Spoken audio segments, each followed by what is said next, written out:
Welcome back, or welcome if you're just joining us. This is the France 24 debate.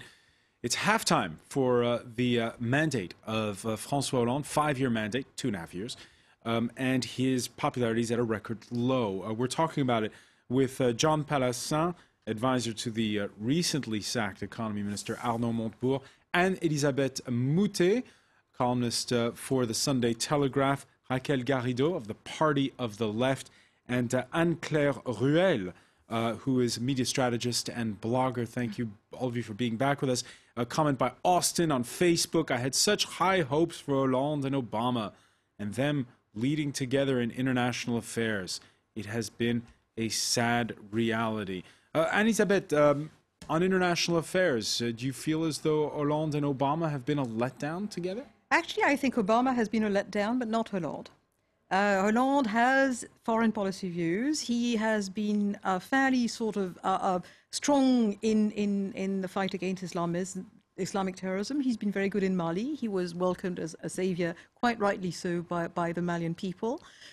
He went to Central Africa at a time, which is a more difficult decision, but I think he was right to do it. He was a leader on intervention on Syria. Syria is a very complicated problem, but I can't much fault him for foreign policy. I think he's pretty much been all right, actually. He's been better than I expected. So, Anne-Claire Ruel, how can he be decisive on foreign policy? We saw, for instance, in Mali, he made the decision. Yeah. And when it comes to domestic policy, he's called what we say a waffler, somebody who changes his mind. Yeah, I think you have to change something about his personality. I quite agree with you because he's very. He tries to show his policy, but he doesn't show the man. And tonight, it's a night. Well, if you read Valérie Trierweiler's book, I know. Personality is... Ouch. Yes, ouch, ouch. Ouch. So his former partner describing him as a cold man who doesn't care about the poor. He has tonight, it's a special moment because it's not only a mid-mandate TV show. It's the beginning of the presidential campaign, maybe. So it's the first step to assume I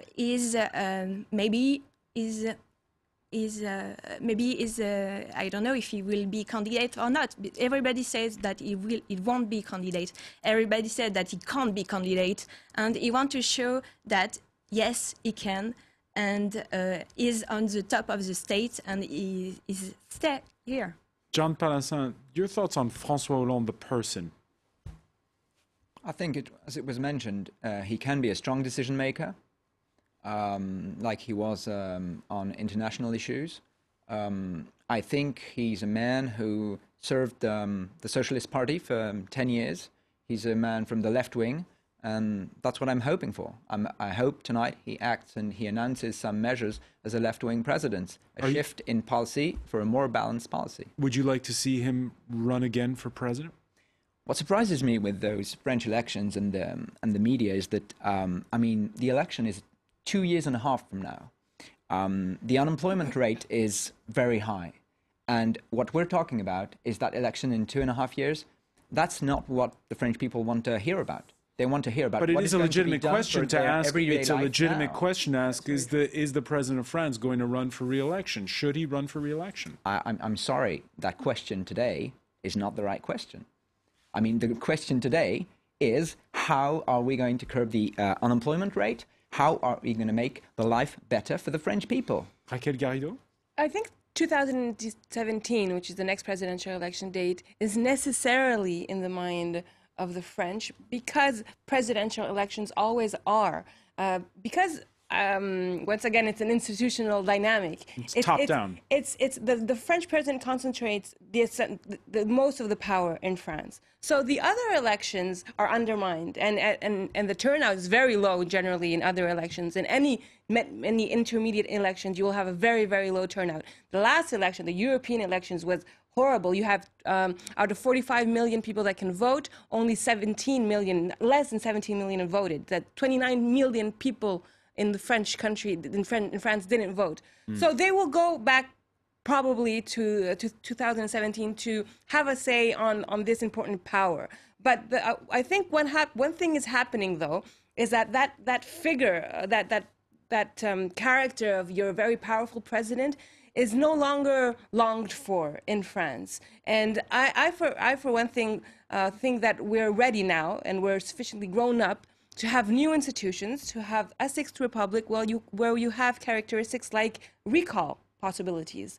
Look at what's happening in the United States today. You have the midterm elections, which is one way of expressing a political opinion halfway through. You also have recall possibilities during the mandate in, I think, 18 states. The last time it happened, I think, was in Wisconsin. And also in other countries, this is happening in Latin America or in other countries. I think France, who invented recall, the principle, because this was invented under the French Revolution, it's time for us to go back to having this right, for the right to recall. And what we're living today regarding this President Francois Hollande shows how practical it would be to have a recall, because where do we go from now? As you said, we're only halfway, but not. It's not good news. You'd like to see an early election. Of course, Yeah. of course. That time is there for recall. And that's what we'll be doing during 4 days from 8 to 11 November. We're organizing a citizen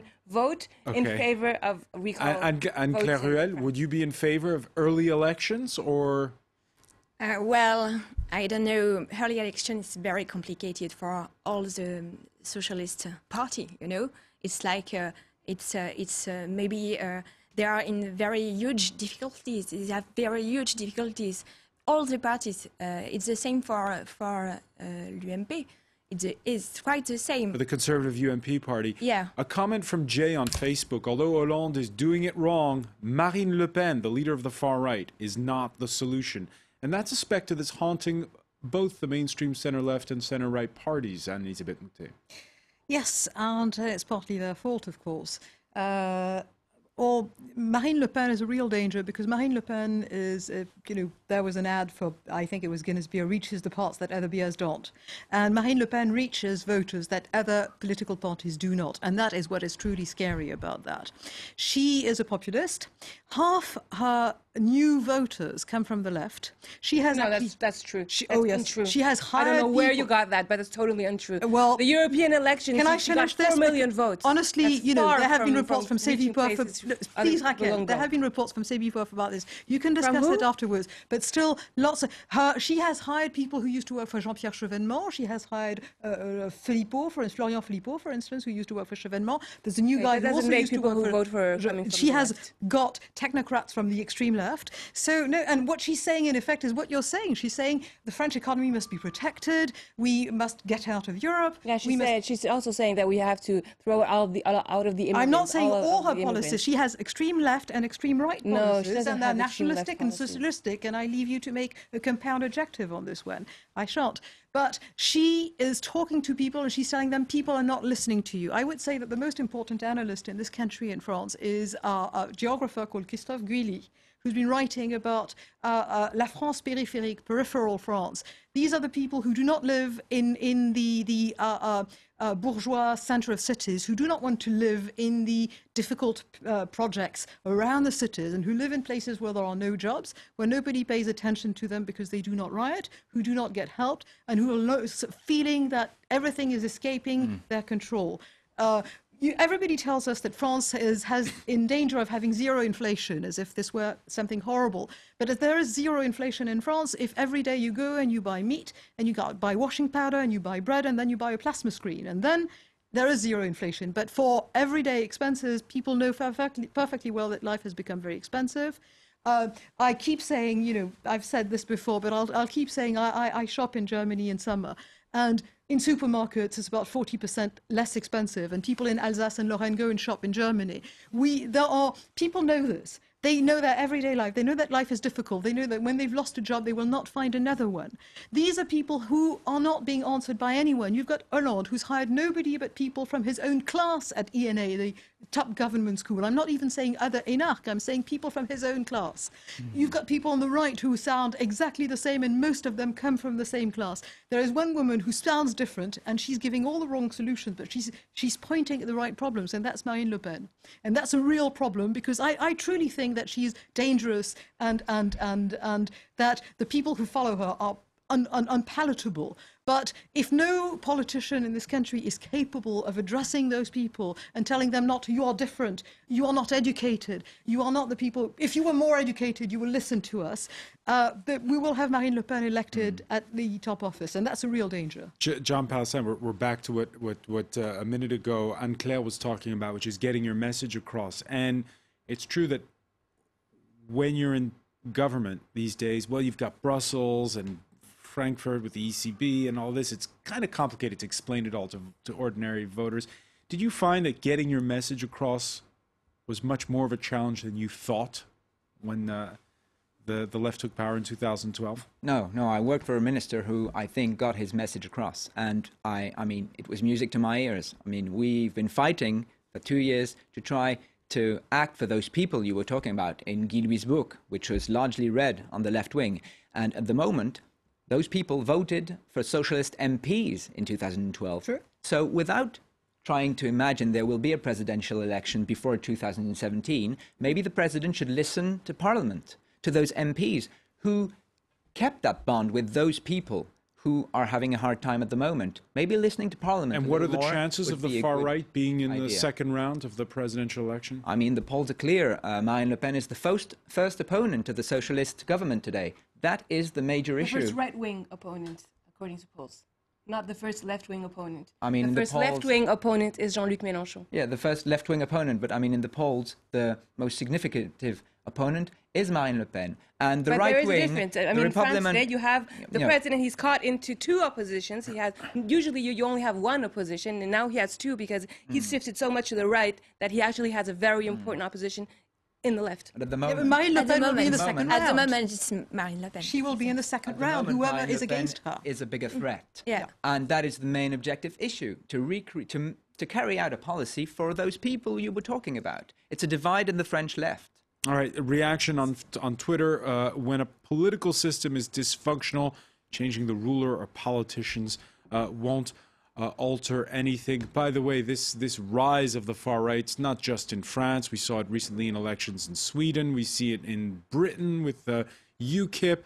They're not the same. They're not the same. They're not the same. But I mean, they are right-wing, but they're not the same. in any case, Francois Hollande's former finance minister now finds himself in Brussels.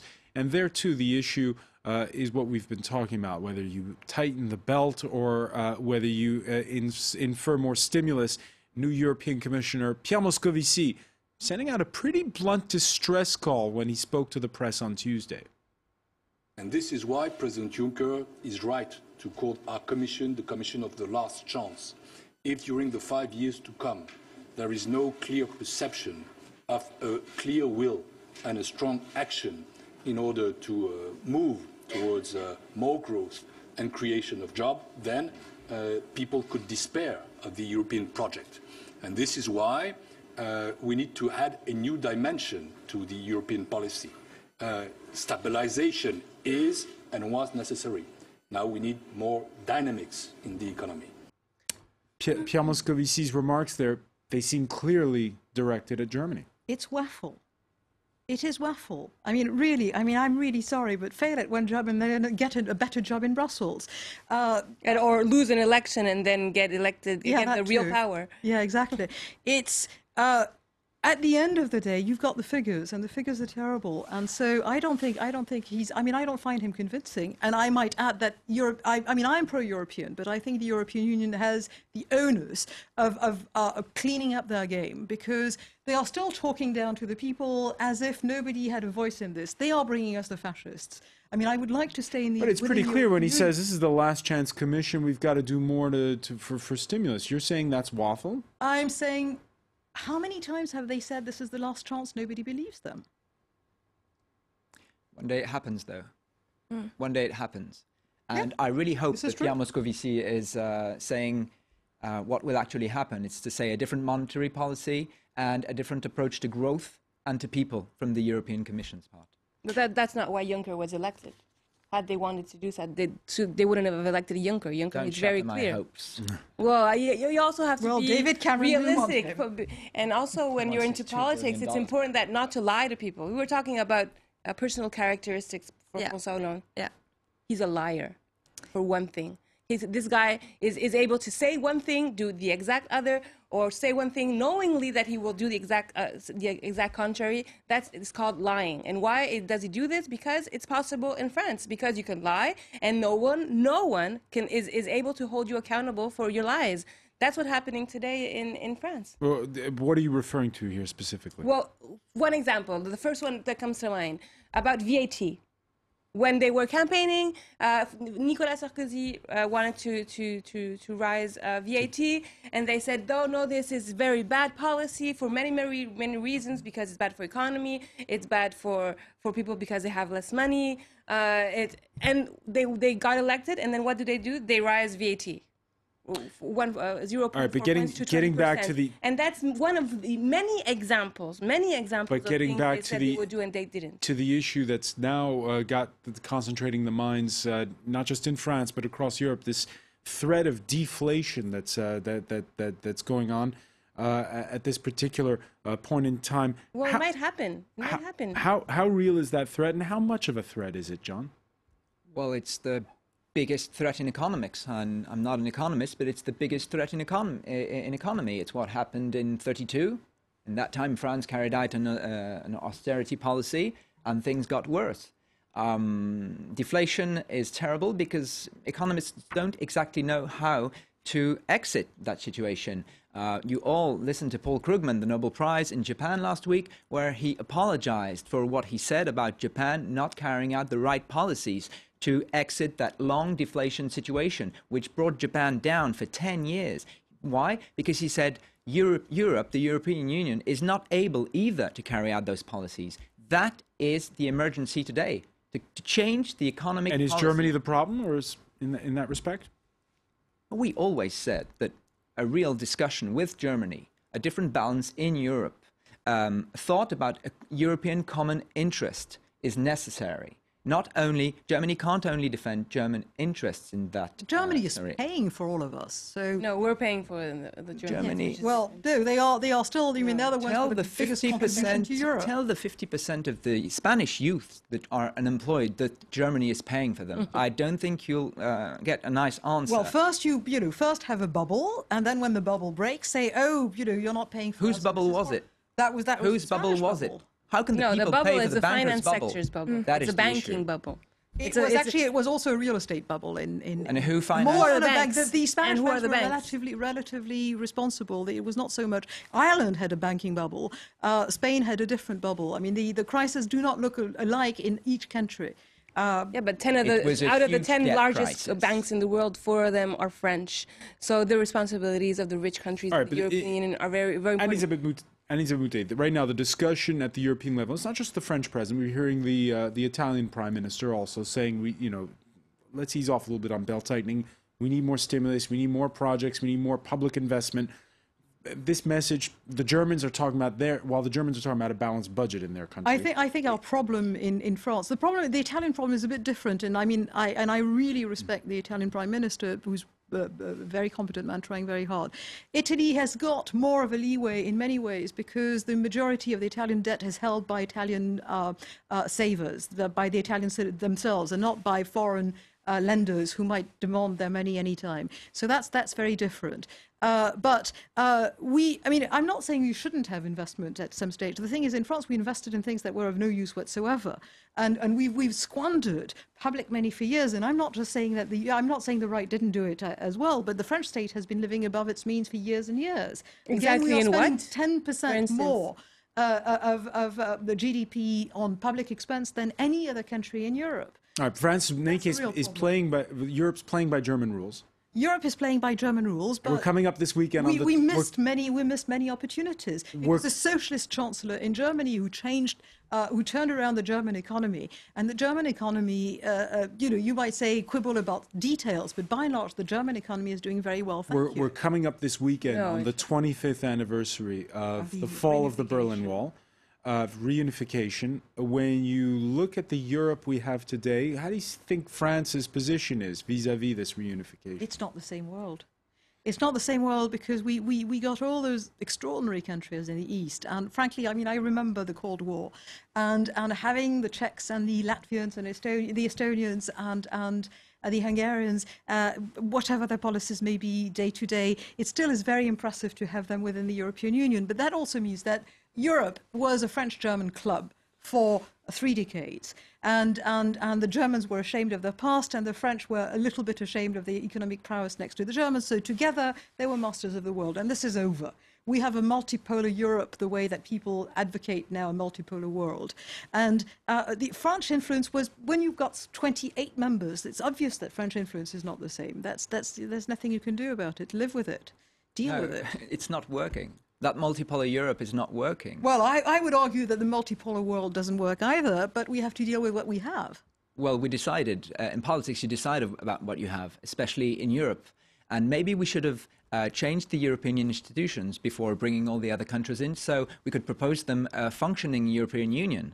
I mean, there are many major issues in Europe, politically speaking, Possibly. to tackle at the moment. But when you can change everything? Well, there was an issue in 2004 because we didn't tackle the issue whether to know if Europe could work with 28 members. I mean, today, the most willing nations should come around the table and discuss about how they could have stronger integration in their economic policy. But that means that Germany, for example, cannot only carry out a policy which is dictated by her own interests, but should take into consideration the interests and the economic situations of those other countries who want to work with Germany. Well, who bailed out Greece? Germany.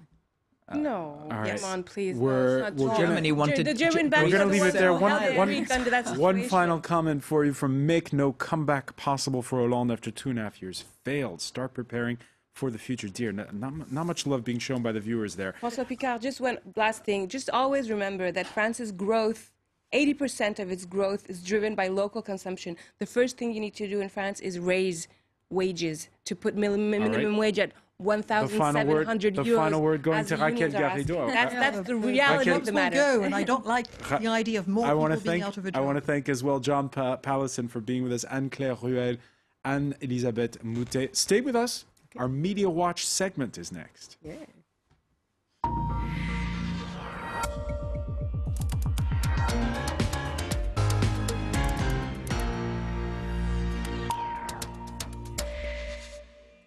And so we say hello to James Creedon. Good evening, Francois. So just to look at what the media, online media, are saying about Francois Hollande, the midway through his presidency. Some front pages for you this morning in the French press. L'Humanité, the communist daily here on the left. Can the disaster be stopped before the end of his term? They're asking on their front page. Others, such as the southern paper La Marseillaise, saying the hardest part is the fall. In other words, it's already too late from their point of view. What about cartoons? You see this one in L'Opinion, where Manuel Valls, as Prime Minister, is sort of coaching him on the side of the ring, where he looks pretty battered, Francois. Where are we, he says, with a little rain cloud over his head, infamously caught in showers and in rainfall at many public outings. Only halfway through, says Manuel Valls, but there's a wordplay there in terms of being punched. I won't go into the exact semantics of it. I fear we're going to shoot at ambulances throughout this media watch. That's right. And here's another cartoon, this time by Le Monde's Plantu. The ubiquitous rain cloud, Francois, he can't seem to avoid it. And he's talking to his therapist, his psychoanalyst, who unfortunately has vacated the chair behind him. Do you think I can bounce back, doctor? And looks like there's no one there to answer. The rain cloud's there as well. Right, the rain cloud is answering for him, I suppose. One day France will be grateful to Hollande. Now that is the opinion of one analyst speaking to the English language French news website, The Local, from Sevipop. Mr. Cotre thinks that he's doing the tough work. He's going to be unpopular, but in the future people will... There we go. Hollande. Someone's standing up. That's right. Okay. For tackling the deficit. Right. Meanwhile, polls, as I'm sure you've seen, Francois, 2 out of 3 French people, negative opinion about Francois Hollande's action. I think just 12% popularity is the latest poll.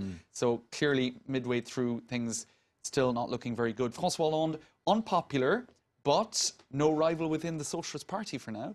No one who could perhaps take his place to run for the Socialist Party. That's what one analyst is saying for Le Plus Nouvel Observateur. And in 5 points, he runs through why things might not be so bad. Well, first of all, He has bet everything on growth returning before 2017, and that double or quits could succeed. As I said, no real rival within the Socialist Party, so who knows what will happen in the next 2.5 years. And of course, big television show this evening as well, where he is meeting regular French people. A man known for his simplicity. He called himself Mr. Normal in the run-up to the presidency. So perhaps chatting with normal people could perhaps serve his image well. Not according to the former First Lady. Right, indeed. Indeed. We'll have to see how it goes. James Creedon, many, many thanks. Thanks, Francois. Thank you for being with us. Thank you for joining us here in the France 24 debate. All right, what was that?